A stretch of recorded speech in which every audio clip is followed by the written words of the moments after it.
नमस्कार मित्रों, आज कब्र पर घर कहानी का भाग 2 प्रस्तुत है। आश्रम से आने के बाद परिवार का वातावरण सुधरने लगा। अब रात को डरावने सपने कम आते भी तो हिम्मत बंधी रहती, कोई डर न लगता। परिवार धीरे धीरे निश्चिंत होने लगा। घर में पूजा पाठ बढ़ने लगा। मेघा और उसकी भाभी कुछ ज़्यादा ही पूजा पाठ में डूबने लगी। उन्हें परमात्मा पर और साधु महाराज पर पूरा भरोसा था। कुछ दिनों में ही सब सामान्य हो गया। पुरानी बातों को डरावना सपना समझकर भुला दिया गया। कभी कभी तो उन सबको लगता कि वो सब हमारा वहम था, बस और कुछ नहीं। परिवार को मालूम नहीं था कि मामला दब गया है, खत्म नहीं हुआ। नकारात्मक शक्तियाँ कमज़ोर पड़ गई थीं, पर ख़त्म नहीं हुई थीं। वो बस मौके के इंतज़ार में थीं। पड़ोस के बाग में एक औरत अपने 3 बच्चों के साथ आकर रहने लगी थी। चौकीदार ने ऐतराज़ किया, पर बाग के मालिक की सहमति थी तो कुछ कर न सका। वो औरत और उसके बच्चे, जिसमें 2 लड़के 1 लड़की थे, बाग के पेड़ पौधों की देखभाल करने में चौकीदार की मदद करने लगे। नए नए पौधे लगने लगे, फल सब्जियाँ बहुत होने लगी। अक्सर मेघा और उसके परिवार वाले छत पर चढ़कर बाग में झांकते तो वहाँ चहल पहल दिखाई देती। अब मनहूस सन्नाटा नहीं पसरा रहता था। 2 झोपड़ियों से बाग गुलजार रहने लगा था। वही औरत चौकीदार के लिए भी रोटी बना देती। चौकीदार उसे ज़रूरत का सामान ला देता। पड़ोस का खुशनुमा माहौल भी परिवार पर सकारात्मक प्रभाव डाल रहा था। कुल मिलाकर सब अच्छा ही प्रतीत हो रहा था। नवरात्रि आ गई। मेघा ने व्रत रखे, पर पूजा वह अपने इष्ट की ही कर रही थी। उसे बहुत अच्छा रिस्पॉन्स मिल रहा था। वह खुश थी। एक रात उसने सपना देखा कि वह उसी चौथे कमरे में बैठी है। कमरे का दरवाज़ा खुला है। तभी उसे पायल की छम छम की आवाज़ सुनाई दी। उसने देखा एक जोड़ी गोरे गोरे पैर, जिनमें चांदी की वजनी पायल पड़ी हुई थी, उस कमरे के दरवाजे तक आकर रुक गए। फिर उसने देखा वह पैर दीवार पर चढ़ने लगे। खुले रोशनदान में से भी उसने स्पष्ट देखा वो पैर छत पर चढ़ गए। फिर अचानक उसे छमछम की आवाज़ घर के गेट से आती सुनाई दी। वही पैर गेट से उसके कमरे के दरवाजे तक आए, पर अंदर प्रवेश नहीं किए, बल्कि दोबारा छत पर चले गए। तीसरी बार भी यही क्रम दोहराया गया। मेघा हतप्रभ थी। उसकी समझ में कतई नहीं आ रहा था कि हो क्या रहा है। वो पैर किसके थे? क्यों वो दरवाजे तक आकर छत पर चले जाते थे? कमरे के अंदर प्रवेश क्यों नहीं कर पा रहे थे? माता थी या कोई और रहस्य स्पष्ट ना हुआ। परिवार के लड़के तो जैसे सुकून से थे, उन्हें कुछ खास न लगता, पर परिवार की स्त्रियां और वृद्ध ज़्यादा संवेदनशील हो चुके थे। मेघा ने एक रात सपना देखा।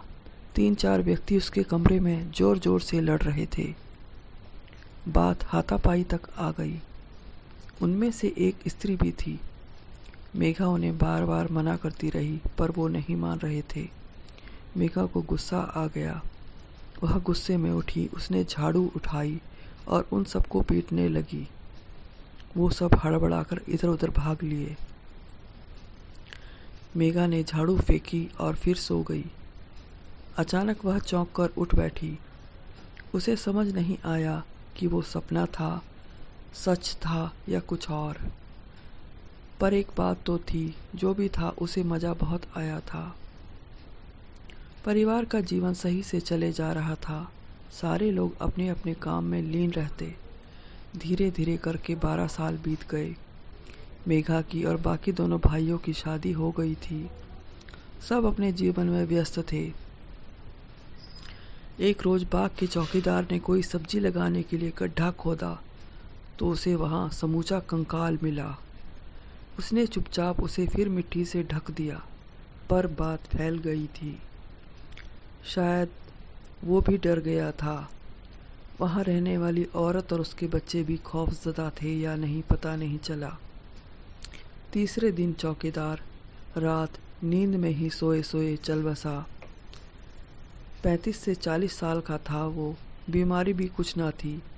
क्या हुआ कुछ पता ना चला।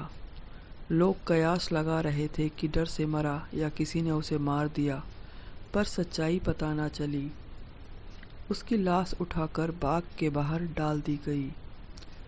लावारिस लाशों का अंतिम संस्कार करने वाले आकर उसे ले गए। मोहल्ले के माहौल गमगीन कम भयप्रद ज़्यादा रहा। एक रात मेघा के पिता छत पर सोए थे। अचानक उन्हें एक तेज हवा अपने पास आती महसूस हुई और फिर किसी ने उनका गला जोर से दबा दिया। वो गला छुड़वाने के लिए हाथ पैर मारने लगे। कुछ समय बाद जैसे तैसे छूटे तो चारपाई उठाकर नीचे भाग आए। बुरी तरह डर चुके थे। उस वक्त तो किसी को कुछ ना कहा, पर सवेरे बताया तो बाकी सदस्यों ने इस घटना को गंभीरता से ना लिया। मेघा के पिता बुरा सपना समझकर भूल गए थे जिस बात को वह अब सच होने जा रही थी। कोई शक्ति उनके पीछे पड़ चुकी थी। कमर पर झापड़ पड़ने के बाद अब सारी भूली बिसरी बात याद आ चुकी थी, पर सबको इतना विश्वास था जान हानि नहीं होगी, बस डराया जाएगा उन शक्तियों द्वारा। तो ज़्यादा आशंकित नहीं था कोई। समय बीतने लगा। मेघा के पिता कमज़ोर होने लगे। उनका वजन अपने आप गिरने लगा, पर उनके कामों में कोई कमी नहीं आई। एक बार तो बातों बातों में बोल गए कि मैं अब 3 महीनों का मेहमान हूँ बस, पर सबने इसे मजाक में लिया। 2 महीने बाद उनका वजन काफ़ी कम हो गया। तब परिवार चेता। अब उनका दायां हाथ भी हल्का सा हिलने लगा था। उनको हॉस्पिटल में एडमिट कराने ले गए, पर डॉक्टरों का कहना था कि वह पूर्ण स्वस्थ हैं, उन्हें एडमिट नहीं किया जा सकता। उन्हें दूसरे शहर के प्राइवेट अस्पताल में ले गए। उनके टेस्ट हुए। उनको पार्किंसन बीमारी बताई गई और ये भी कि अब कुछ समय शेष है। लगभग 20 दिन बाद उन्हें अपने शहर वापस ले आया गया और यहीं के अस्पताल में भर्ती करवा दिया गया। उनकी हालत खस्ता हो चुकी थी। उनको नली के द्वारा जूस दिया जा रहा था। उनकी नाक में ऑक्सीजन लगी थी। उनका दायां हाथ पूरी तरह हिल रहा था। बाएं हाथ से वे पास बैठने वाले का हाथ कस के पकड़ लेते तो छोड़ते नहीं थे। ज़बान से कुछ भी बोलने में असमर्थ थे। आंखों से आंसू बहते रहते। वे एक कंकाल में परिवर्तित हो चुके थे। मेघा जब उन्हें देखने आई तो अचंभित रह गई। ये दशा तो कोई किसी दुश्मन की भी ना हो। उसकी आंखों से आंसू बह निकले। पिता ने देखा तो उन्होंने उसका बाएं हाथ को अपने हाथ से पकड़ा और कुछ कहने की कोशिश करने लगे, पर शब्द मुंह से निकल ही नहीं पाए। तब आंसू आंखों से निकल आए। मेघा महामृत्युंजय का जप करने लगी। ऐसे ही कई दिन निकल गए। कोई सुधार नहीं हुआ, पर हालत स्थिर थी। डॉक्टरों ने उन्हें एक प्रसिद्ध अस्पताल में ले जाने की सलाह दी। सारे इंतजाम किए गए। उन्हें एम्बुलेंस में ले जाया गया, पर अस्पताल पहुंचते पहुंचते वो दम तोड़ चुके थे। उन्हें वापस ले आए। घर चीत्कारों से गूंज उठा। अगले दिन उनका अंतिम संस्कार कर दिया गया। घर आए मेहमानों में से एक ने बताया वो मृत्यु की रात उसे सामने खड़े दिखे थे, पर उसने अपना वहम समझा था।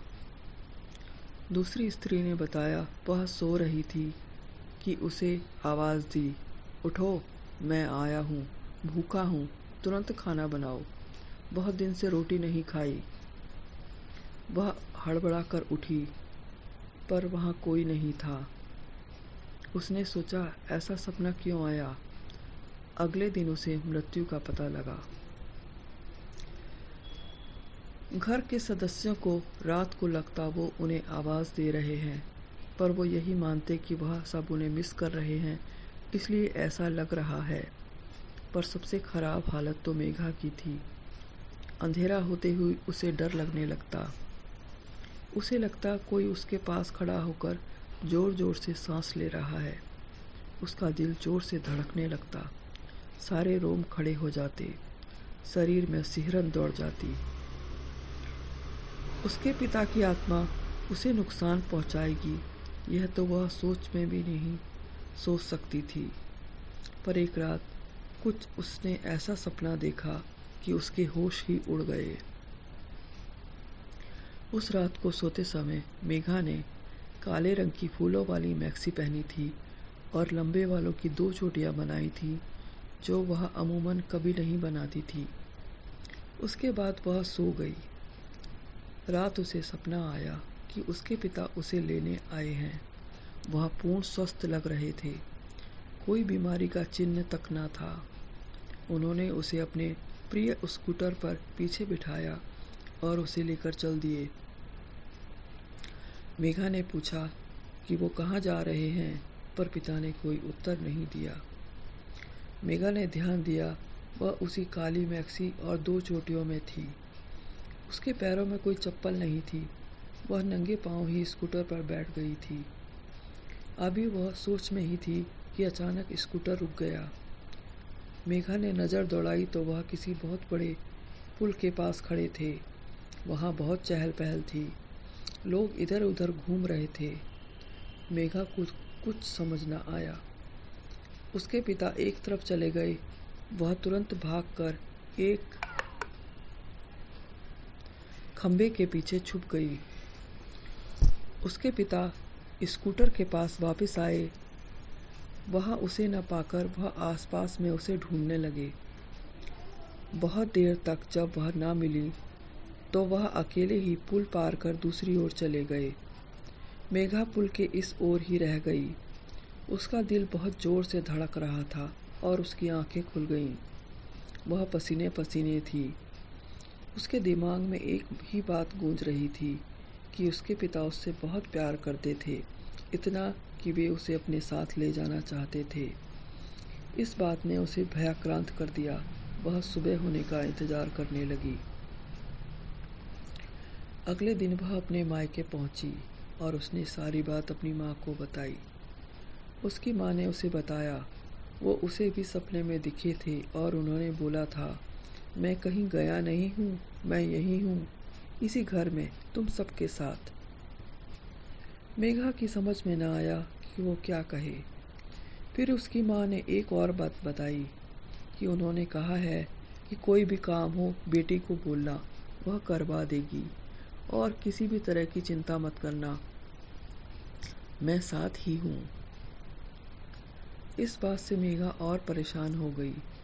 पिता को मुक्ति नहीं मिली है, वो यहीं भटक रहे हैं, ये बात उसकी समझ में आ गई थी। उसके पिता का अपने परिवार और घर से अतिशय लगाव इसका कारण था। अब वह दूसरा जन्म लेंगे यह भी मुश्किल था। समय बीतने लगा। मेघा जब तब अपनी माँ की खोज खबर लेती, कोई काम होता तो करवा देती, बाकी सब भाई भाभियाँ देखते। अब कोई भूतिया गतिविधि महसूस नहीं होती थी पहले की तरह, पर सब महसूस करते कि कोई आसपास है। वो लोग नहीं डरते थे, पर मेघा उस रात के सपने से डरी रहती कि वो उसे अपने साथ न ले जाएं। एक शाम मेघा की तबीयत खराब हो गई। उसने कुछ भारी खाना खा लिया था, जो पेट में भयंकर दर्द का कारण बना। रात तक मेघा तड़पने लगी तो उसे अस्पताल ले गए। वहाँ जब मेघा को इंजेक्शन दिया तो एक पल को उसकी आंखें बंद हुई। उसने देखा उसके सामने अंडाकार बैगनी प्रकाश फैला था, जिसमें उसके पिता खड़े थे और वो बड़े दुख से उसे देख रहे थे। उनके चेहरे पर फैला दुख बता रहा था कि वो उसकी हालत से बहुत परेशान है। मेघा ने अचानक से ये देखकर हैरानी से आंखें खोल दी, फिर तुरंत बंद भी कर ली, पर अब की बार वो नहीं दिखे। मेघा समझ गई कि वो उससे अब भी प्यार करते हैं और उसे दर्द में नहीं देख सकते। वो अब निश्चिंत हो गई कि वो उसे कोई नुकसान नहीं पहुंचाएंगे। अब पूरा परिवार सुख शांति से रह रहा था। कोई भी परेशानी होती तो उसका समाधान स्वप्न में मिल जाता। मेघा ने अपनी माँ से पूछा, माँ, अब आपको डर नहीं लगता? उसकी माँ ने उत्तर दिया, अब काहे का डर? वो है ना यहाँ रहने वाली अशरीरी आत्माओं से निपटने के लिए।